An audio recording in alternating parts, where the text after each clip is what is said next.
Science का पहला प्रश्न, एक जीन दो या दो से अधिक भिन्न भिन्न लक्षणों को एक साथ नियंत्रित करता है तो यह तथ्य क्या कहलाता है? तो यह तथ्य क्या कहलाता है? यह तथ्य जो है बहुप्रभाविता कहलाता है। ऑप्शन बी सही है। अगला क्वेश्चन देखिए, विकास का मुख्य कारक है, विकास का मुख्य कारक क्या है?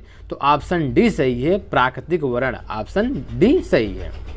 अगला क्वेश्चन देखिए दोस्तों, कुछ वायरस जैसे HIV में RNA से DNA का संश्लेषण होता है, इस प्रकार के संश्लेषण को उत्प्रेरित करने वाले एंजाइम का नाम क्या है? तो एंजाइम का नाम क्या है? तो एंजाइम का जो नाम है ऑप्शन डी क्या है? रिवर्स ट्रांसक्रिप्टेज एंजाइम का नाम है।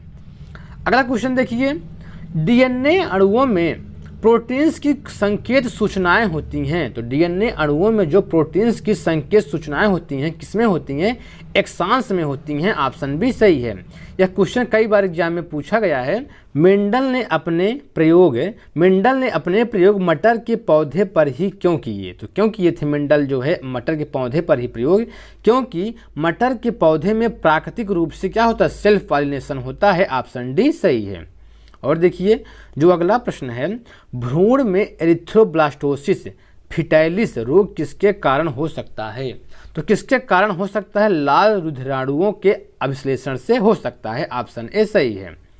अगला क्वेश्चन देखिए, यदि किसी व्यक्ति के लाल रुधिराणुओं में एंटीजन ए एवं बी है तो इसके सीरम में होंगे, तो इसके सीरम में क्या होंगे? तो इसके सीरम में इनमें से कोई नहीं, ना ही एंटीबॉडी बी होगा ना ही एंटीबॉडी ए होगा, तो इनमें से कोई नहीं होगा। ऑप्शन डी सही है। अगला क्वेश्चन देखिए, खच्चर किसकी वर्ण संकरण संतान होता है? जो खच्चर होता है किसकी वर्ण संकरण संतान होता है? तो खच्चर जो घोड़ी और गधे की, तो घोड़ी और गधे की जो है ये संतान है खच्चर। अगला क्वेश्चन देखिए, एड्स मानव प्रतिरक्षाहीनता विषाणु के द्वारा होता है, तो एड्स मानव प्रतिरक्षा जो HIV है द्वारा होता है, किसके द्वारा होता है? रिट्रोवायरस द्वारा होता है। ऑप्शन ए सही है। अगला क्वेश्चन देखिए, यदि कोई मानवीय रोग विश्व के वृहद क्षेत्र में फैलता है तो उसे क्या कहते हैं? तो उसे क्या कहते हैं? उसे एपिडेमिक रोग कहते हैं। बहुत इंपॉर्टेंट है ये। ऑप्शन बी सही है, कई बार एग्जाम में पूछा गया है प्रश्न। अगला क्वेश्चन देखिए, एक व्यक्ति से दूसरे व्यक्ति तक रोगों को संचारित करने वाले जीवों को क्या कहते हैं? तो क्या कहते हैं? उसे वेक्टर कहते हैं। ऑप्शन ए सही है। और देखिए जो अगला प्रश्न है, निम्नलिखित में से कौन सा रोग विषाणु जनित नहीं है? कौन सा रोग जो है विषाणु जनित नहीं है? देखिए रिएंडर पेस्ट जो है विषाणु जनित रोग नहीं है। ऑप्शन डी सही है। अगला प्रश्न, निम्नलिखित रोगों में कौन सा रोग जीवाणु जनित है? कौन सा रोग जीवाणु जनित है? यक्ष्मा क्या है? जीवाणु जनित रोग है। ऑप्शन बी सही है।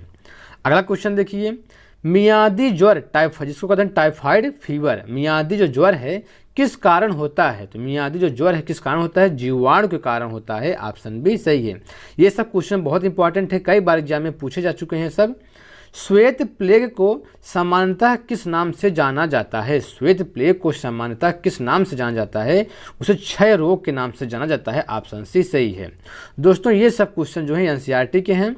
अगला जो प्रश्न है, ट्यूबरकुलोसिस के विरुद्ध मुख्यतः किस वैक्सीन का प्रयोग किया जाता है? तो ट्यूबरकुलोसिस के विरुद्ध में मुख्यतः किस वैक्सीन का प्रयोग किया जाता है? तो BCG का क्या होता है? टीका लगाया जाता है। ऑप्शन ए सही है। अगला प्रश्न, DPT वैक्सीन में P किसे संदर्भित करता है? तो P जो है किसे संदर्भित करता है? परटुसिस को संदर्भित करता है। ऑप्शन बी सही है।